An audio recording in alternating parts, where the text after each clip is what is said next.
Hello, welcome to another episode of the Electronic Music Addicts podcast. We're diving deep today, really getting into the heart of the electronic music world. We've got your sources, articles, our notes, and we're pulling out those key insights. Think of it as, your shortcut to being really clued in. Exactly. And for this deep dive, our mission is pretty clear. We need to unpack what's been happening lately. These events have really grabbed the scene, not just in Mexico, but, globally for trance fans. We're using a key source you shared to get to the bottom of it. Yeah, it's quite the contrast, isn't it? Because first we have this really frustrating, honestly, just chaotic situation. The ASOT 2025 ticket sale here in Mexico. Total mess. And then the flip side. Something super inspiring from the main man himself, Armin van Buuren. His new album, Breathe. It's a fascinating mix, right? The real highs and lows of being a fan, happening almost at the same time.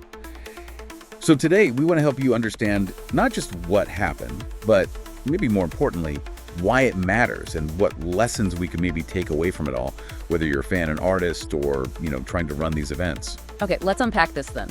Because, wow, what a week it's been for trance fans. We absolutely have to start with the big one, the thing everyone in Mexico's trance scene was talking about, the ASOT 2025 ticket sale chaos. What was the official plan? Because on paper, it looks straightforward, didn't it? Yeah, that was the idea. Officially, they announced a Banamex pre-sale, so only for people with Banamex cards. That was set for Wednesday, June 25th at 11 a.m., then the general sale for everyone else, any card, that was scheduled for Thursday the 26th. That was the official word. Right. But then things got weird and confusing. Suddenly, completely out of the blue, Tuesday evening, June 24th, around 6 p.m., a different presale just appears. No announcement. And this one let people buy with any card, no bank restrictions. And the strange thing is that initial phase, the surprise one, it actually went kind of smoothly, relatively calm, felt a bit too easy maybe. It did. And unfortunately, that calm didn't last long. What came next after that quiet start was pretty much a digital meltdown for a lot of people. Come Wednesday the 25th, the official Banamex presale starts, and bam, social media just explodes, flooded with complaints, people refreshing for hours, can't even get onto the purchase page, nothing.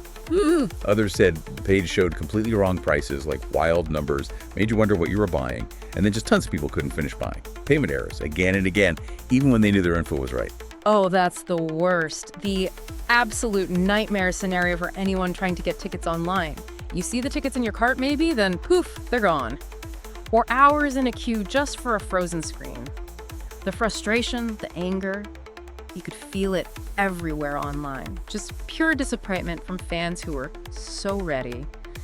And sadly, it didn't get any better on Thursday for the general sale, did it? It almost got worse. You're right, it just piled on. The huge amount of traffic hitting the site, plus those technical glitches still hanging around, it just made the frustration worse. And when we say massive traffic, it's not just a lot of people. It's like trying to funnel hundreds of thousands through a tiny digital door all at once. The servers just, they choke. They get overwhelmed, slow loading, crashes, and those payment errors we mentioned. Often the payment system itself can't keep up, just drops transactions. So some people did get through eventually. Some did, yeah. The really persistent ones, maybe with some luck, they got tickets after trying over and over. But so many didn't, left totally empty-handed. And this wasn't just any gig. The hype for ASOT was massive. A State of Trance hasn't been back in Mexico since 2021.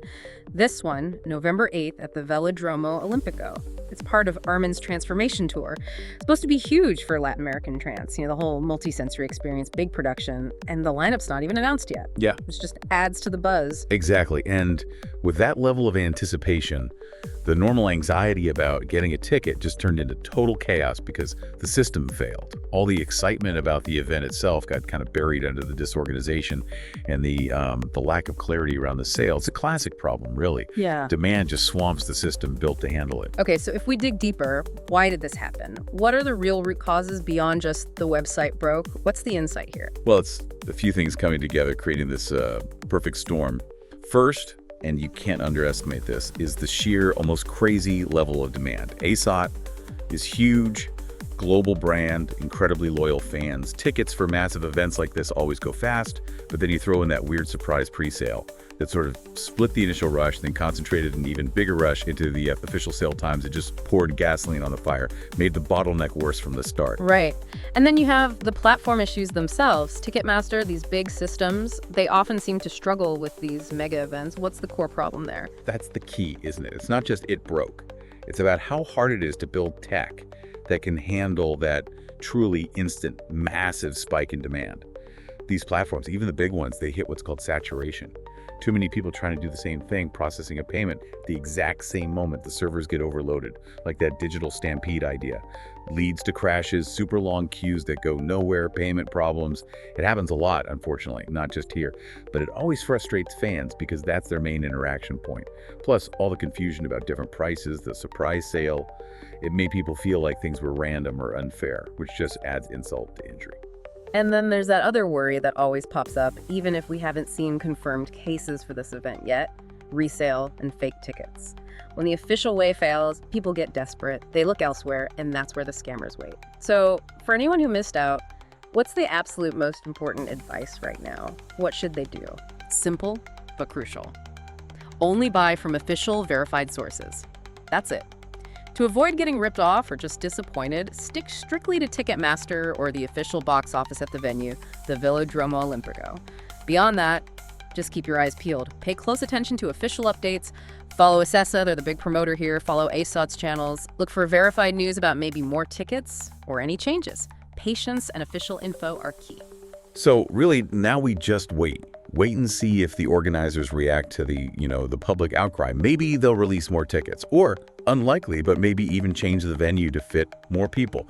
Because one thing's crystal clear: Mexico loves trance, wants it badly. This event should be massive for Latin America. But yeah, for a lot of people, this whole buying process has left a really sour taste. We really hope everyone who did get a ticket has an amazing night, and hopefully those who didn't get another chance soon. Yeah, and if you connect it all up, this whole thing really shows how incredibly passionate the trance community is. Yeah. Just dedicated. But it also slams home how vital it is for organizers to match that passion with, well, smooth, reliable logistics. It's not just about selling a ticket, it's about making the whole experience easy and positive for the fan, right from that first click. The journey to the gig is part of the experience too, isn't it? Absolutely. And speaking of journeys, and moving to something that thankfully brings back some calm and excitement after all that. Since we're talking Armin, the architect of ASOT, we have to celebrate something really special. Armin van Buuren just dropped his 10th studio album today. It's called Breathe. Kind of fitting timing after the ticket stress, eh? It really is. Almost like a needed antidote. And it's a huge release, a real career milestone. Breathe is the second part, the completion of this really personal project he started with Breathe In. Now it's Breathe Out, closing the loop. This isn't just another album release. It's a deep piece of work, shows his musical evolution, definitely, but also, and this feels important, a really deep personal change for Armin himself. And what's interesting is how open he's being about it. Yeah, that's what really struck me. Reading his words about it, they kind of cut through. He said, "This album is about creative freedom, about living fully and putting everything I've learned, especially on my journey through mental health and personal growth, into the music." That's powerful stuff, especially from someone like him who seems like he's always been on top. Makes you listen differently, doesn't it? It absolutely does. And it's a big album, 39 tracks total, or 51 if you count both parts together.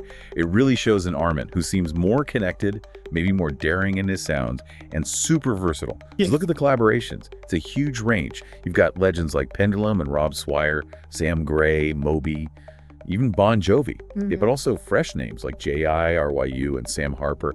It's not just tracks thrown together. It feels like a real exploration of different energies working together. You get that classic trance feel, but then these like experimental touches that suggest new paths. And yeah, well, we knew a lot of the tracks already because they came out as singles.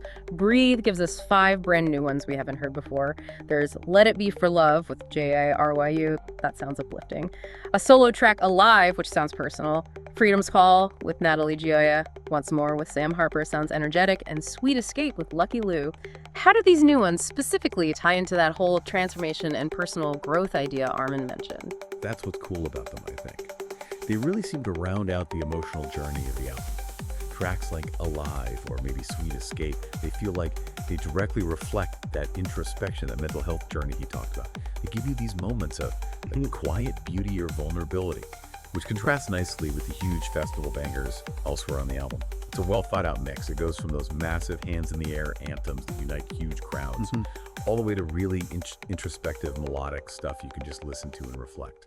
And every track feels carefully made with this idea of inspiring you to just breathe, experience life, find release, let go of stress, Whether it's stress from trying to buy tickets or something deeper, it's almost like sonic therapy. Breathe really does land at the perfect time, doesn't it? Yeah. Especially for the trance fans here in Mexico after all that frustration and anxiety with the tickets. They probably need something inspiring, something to reconnect them with just the pure joy of the music. And if anything's clear from both these stories, the ticket chaos and this amazing new album, is that transformation isn't just a tour theme, it's baked into the music itself and into what it means to be a fan right now. Totally. And connecting this back, you see the resilience, right? The fans' passion is still there despite the hurdles. And artists like Armin remind us that even when the business side gets messy, the actual art, the music that comes from personal journeys and creative freedom, that can still lift everyone up.